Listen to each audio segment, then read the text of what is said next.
சர்க்கார் விஜய், வரலட்சுமி, கீர்த்தி சுரேஷ் இவங்களாம் நடிச்சு ஏஆர் முருகதாஸ் டைரக்ஷன்ல 2018 ரிலீஸ் ஆன ஒரு பொலிட்டிக்கல் ஆக்ஷன் த்ரில்லர் பிலிம் தான் இந்த சர்க்கார். என்னடா சம்பந்தம் எல்லாம் இன்னைக்கு இந்த படத்துக்கு வந்திருக்கான்னு நினைக்கலாம். எலெக்ஷன் நெருங்கிட்டே இருக்கு அப்படிங்கிறப்ப பொலிட்டிக்கல் ஃபிலிம்ஸை சஜஸ்ட் பண்ணலாம் அப்படிங்கிற ஒரே நோக்கம் தான். அது போக தமிழ் ராக்கர்ஸ் கூட இந்த படத்தை இப்ப இது பண்ணி விட்டுருக்காங்க, அவங்க லிங்க்ல போட்டு விட்டுருக்காங்க போல. 2026ல 18 ரிலீஸ் ஆன படத்தை அவங்க ஓபன் பண்ணி வச்சிருக்காங்க. அப்படிங்கிறப்ப இந்த படத்தை இப்பதான் பேசினா கரெக்டா இருக்கும். நம்மளும் பழைய படங்கள் எல்லாம் பேசி எல்லா படம் பேசியிருக்கோம். அப்படிங்கிறப்ப இந்த படத்தையும் பேசிடுவோமே அப்படிங்கிறதுதான். இந்த படத்தோட ஸ்டோரி என்ன அப்படின்னா, வணக்கம், நான் ஆனந்த். படத்தோட ஸ்டோரி என்ன அப்படின்னா, விஜய் வந்து கூகுள் சிஇஓவா இருக்கிறாரு. அவர் வந்து அவரோட ஓட்டு போடுறதுக்காக சென்னைக்கு எலெக்ஷனுக்கு வராரு. அப்படி ஓட்டு போடுற அந்த பூத்துல போய் பாக்குறப்ப அவர் ஓட்டை ஆல்ரெடி ஒருத்தன் போட்டுட்டான் அப்படிங்கிற மாதிரி அங்க ரெக்கார்ட் ஆயிருக்கு. நானே இப்பதான் வரேன், ஏன் ஓட்டை யாரு போட்டிருப்பா அப்படிங்கிற மாதிரி அவர் கேட்கிறாரு. அங்க இருக்கிறவங்க எல்லாருமே இதை மூடி மறைக்க பாக்குறாங்க, இதை அப்படியே அமைதியா விட்டுருங்க அப்படிங்கிற மாதிரி அமுக்க பாக்குறாங்க. இவர் நான் கூகுள் சிஇஓவா இருக்கிறேன், ஒரு இன்டர்நேஷனல் கம்பெனில கூகுள் சிஇஓனா நான் எவ்வளவு பெரிய பொசிஷன்ல இருக்கேன், ஏன் ஓட்டையே ஒருத்தன் போடுறான் அப்படின்னா எனக்கே இந்த நிலைமைனா அப்ப சாதாரண மக்கள் நீங்க என்ன பண்ணுவீங்க அப்படிங்கிற மாதிரி கொஸ்டின் பண்ணி இதுக்கு கோர்ட்டுக்கு போறாரு. இதுக்கு என்ன நடக்கணுமோ எனக்கு நான் என் ஓட்டை போட்டே தீருவேன், விடமாட்டேன் அப்படிங்கிற மாதிரி பண்றாரு. அதுக்கப்புறம் நடக்கக்கூடிய விஷயங்கள் எல்லாமே அவரை பயங்கரமா ரிவோல்ட் பண்ற மாதிரியே இருக்கு. அவரோட ஜோனே இல்லாம அவர் வேற ஒரு ஜோன்ல லைஃப்ல வந்துகிட்டு இருக்காரு. அவர் அந்த ஜோனுக்கு இழுக்கிற மாதிரியான நிகழ்வுகள் படத்துக்குள்ள நடக்குது. அதுக்கப்புறம் சரியில்லை, வந்து நம்ம நாட்டை தான் பார்க்கணும், அதுக்கப்புறம் அதை பார்த்துக்கலாம் அப்படின்னு சொல்லி தமிழ்நாட்டு தேர்தல் அரசியலுக்குள்ள வராரு படத்துல. 2018 ரிலீஸ் ஆன சர்க்கார் படத்துல. அப்படி வரவர் வந்து ஆளுங்கட்சி நிறைய பிரச்சனைகள் பண்ணிக்கிட்டு இருக்காங்க, ஆளுங்கட்சினால நிறைய மக்களுக்கு வந்து பாதிப்பு இருக்கு. அப்படிங்கிறப்ப நம்ம அதை சரி பண்ணாம விடக்கூடாது அப்படிங்கிறக்கா தேர்தல் அரசியல வந்து ஆளுங்கட்சியவே ஆட்டங்காண வைக்கிறாரு.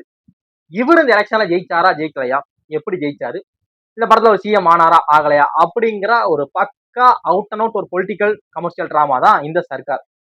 விஜய் இதுக்கு முன்னாடி நிறைய படங்கள் ஒரு பொலிட்டிக்கல் கண்டன அங்கங்க லைட்டா பேசியிருந்தாலும் கூட இந்த படத்துல பேசியிருக்கிற மாதிரியான இவனை தாண்டா குத்துறேன், உங்களை தாண்டா குத்துறேன், இப்படி தாண்டா குத்துவேன் அப்படிங்கிற மாதிரி குத்து கூட்டதே கிடையாது. இதுல பாத்தீங்கன்னா படம் அவுட் அண்ட் அவுட் ஒரு பொலிட்டிக்கல் ஃபிலிம் தான். எந்த இடத்துலயுமே சும்மா மற்ற படங்களை தின் லைனா பேசியிருப்பாங்க, படத்தோட ஸ்டோரி வேறையா இருக்கும், லைட்டா போற போக்குல ஒரு மெசேஜை போட்டு போயிருப்பாங்க. இதுல முழுக்க முழுக்க ஒரு பொலிட்டிக்கல் பிலிம் தான். இதுக்கப்புறம் படத்தோட ரிலீஸ் டைம்ல படத்தை ஓடின தியேட்டர்களை இவரோட பேனர்களை கிழிச்சு நடந்துச்சு. படத்துக்கு நிறைய பிரச்சனை. அப்புறம் வரலட்சுமியோட கேரக்டர் நேமை வந்து மியூட் பண்ண சொன்னாங்க, அதெல்லாம் கூட ஃபர்ஸ்ட் ஷோ ஓகே, செகண்ட் டேல இருந்து அந்த கேரக்டரோட நேமை மியூட் பண்ண சொன்னாங்க, அப்படிலாம் பண்ணாங்க. நிறைய எதிர்பார்ப்பு பிரச்சனைகள் இந்த படத்துலயுமே நிறைய விஷயங்கள் பண்ணிருப்பாங்க ரொம்ப ஓப்பனா. இந்த தமிழ்நாடு கவர்மெண்ட்ல இருந்து கொடுக்கக்கூடிய கிரைண்டர் மிக்சி இந்த மாதிரியான பொருட்களை வந்து தூக்கி எறிகிற மாதிரியான காட்சிகள் படத்துல இருக்கும். அதை பார்த்துட்டு விஜய் ஃபேன்ஸ் எல்லாருமே தளபதி சொல்லிட்டாரு அப்படிங்கிறதுக்கு அவங்க எல்லாம் கூட பொருளாதார தூக்கி கூட போட்டு அந்த தளபதியை ஃபாலோ பண்றாங்க அப்படிங்கிறப்ப போட்டு தூக்கி எல்லாம் போட்டாங்க.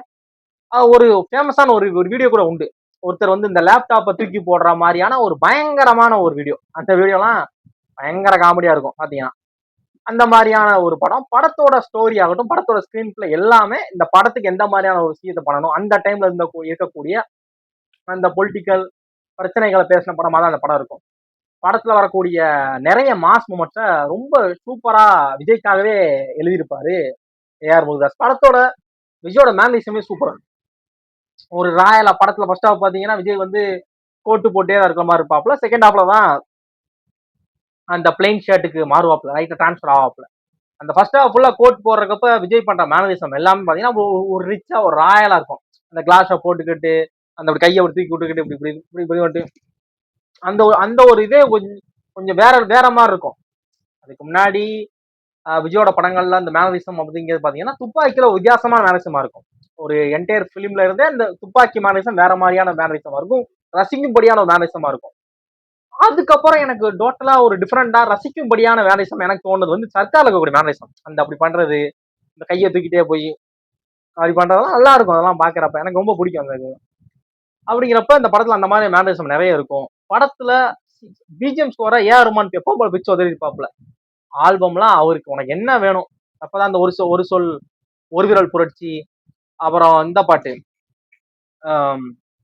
மற்ற ஃபேமஸான பாட்டு உண்டு, இன்டர்வல் கிளைமேக்ஸ் கிட்ட ஒரு பாட்டு உண்டு, அந்த மாதிரியான ஒரு ஃபேமஸான பாடல்கள்லாம் படத்துல உண்டு. அது எல்லாமே மியூசிக் சூப்பரா பண்ணிருப்பாப்புல. பிஜிஎம்மே இந்த பாட்டு சிஇஓ இன் த ஹவுஸ் அந்த அந்த பிஜிஎம் ஸ்கோர் சூப்பரா இருக்கும். அடங்கனுயா அடங்கனுயா எங்கே எங்க எங்க எங்க அந்த மாதிரியான பிஜிஎம் ஸ்கோர் எல்லாமே ரகுமான் எப்பவும் போல பிச்சு உதறி இருப்பாப்புல.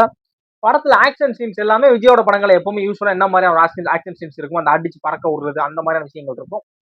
நிறைய மாஸ் மூமெண்ட்ஸ் இருக்கும். படத்துல அடுத்தடுத்து அந்த கிளைமேக்ஸ் ஒட்டி வரக்கூடிய சஸ்பென்ஸ் கொஞ்சம் இன்ட்ரெஸ்டிங்கா நம்ம கொண்டு போகும். என்ன நடக்க எப்படி விஜய் ஜெயிச்சுவான்னு தெரியும் வச்சுக்கோங்களேன். நம்ம படம் அப்படிங்கிறப்ப எப்படி ஹீரோ ஜெயிச்சிருவாரு, எப்படி ஜெயிக்கிறாரு அப்படிங்கறதான் ஆடியன்ஸ் உட்கார வைக்கிற அந்த ஒரு ட்ரிக்கே இருக்கு. அது வந்து கொஞ்சம் இன்ட்ரெஸ்டிங்கா இருக்கும். என்ன பண்ண போறாரு, எப்படி பண்ண போறாரு, அதை எப்படி இது பண்ண போறாரு அப்படிங்கிற மாதிரி இருக்கும். அதை நல்லாவே பண்ணியிருப்பாங்க. இன்னமும் உலகத்துல இருக்கக்கூடிய உலக அளவுல ஏதோ ஒரு தியேட்டர்ல இந்த படம் ஓடிக்கிட்டு இருக்கு. அந்த படத்துக்கு மக்கள் தினமும் போய் கொண்டாடி பார்த்து என்ஜாய் பண்ணிட்டு இருக்காங்க அப்படிங்கறதுதான் ஒரு சமீபத்திய தகவல். ஏன் அப்படின்னா என்னடா அப்படி சொல்ற அப்படின்னா, ஆஹ் இதுக்கு முன்னாடி கோட் படம் இருக்குல்ல, ஜனநாயகனோட கோட் வந்துச்சு. இந்த கோட் படத்தோட கலெக்ஷன் கூட எண்ணி முடிச்சிட்டாங்க. இதான் படத்தோட கலெக்ஷன் சொல்லி அபிஷியல் கலெக்ஷன் அப்படின்னு அனௌன்ஸ் பண்ணிட்டாங்க. ஆனா சர்க்கார் படத்தோட கலெக்ஷனை இன்னும் அனௌன்ஸ் பண்ண முடியல. ஏன் அப்படின்னா வருஷம் வருஷம் அதோட கலெக்ஷன் கூடிக்கிட்டே இருக்கு. 2018 ரிலீஸ் ஆச்சு, 19ல 20ல அதுக்கடுத்த பல படங்கள் பண்ணிட்டாப்ல. அப்படி இருந்து படத்தோட கலெக்ஷன் கூடிக்கிட்டே இருக்கு. ஏன்னா ஏதோ ஒரு தியேட்டர்ல ஆடியன்ஸ் பார்த்துக்கிட்டே இருக்கிறாங்க, ப்ரொடக்ஷன் கம்பெனி காசு வந்துகிட்டே இருக்கு. அப்படிதான் இருக்கு, நாளுக்கெல்லாம் கூட்டிகிட்டு இருக்காங்க. ஏதாவது புது படம் ரிலீஸ் ஆகுது அப்படின்னா இந்த படத்தோட கலெக்ஷன் ஒரு 2 நாள்ல ஒன் டே கலெக்ஷன் 100 கோடி அப்படின்னா இந்த படம் வந்து 1 மணி நேரத்துல 100 கோடி அப்படிங்கிற மாதிரி உடனே விட்டுறாங்க. அப்படிங்கிறப்ப ஏதோ ஒரு தியேட்டர்ல ஓடிக்கிட்டு இருக்கு அப்படிங்கிறதா இருக்கு. எந்த தியேட்டர்னு மட்டும் தான் தெரியல எனக்கு. ஓகேவா? படம் ஜியோ ஹாட் ஸ்டார் அவைலபிளா இருக்கு. பார்க்க நினைச்சீங்க அப்படின்னா தாராளமா பாருங்க. தேங்க்ஸ் ஃபார் வாட்சிங்.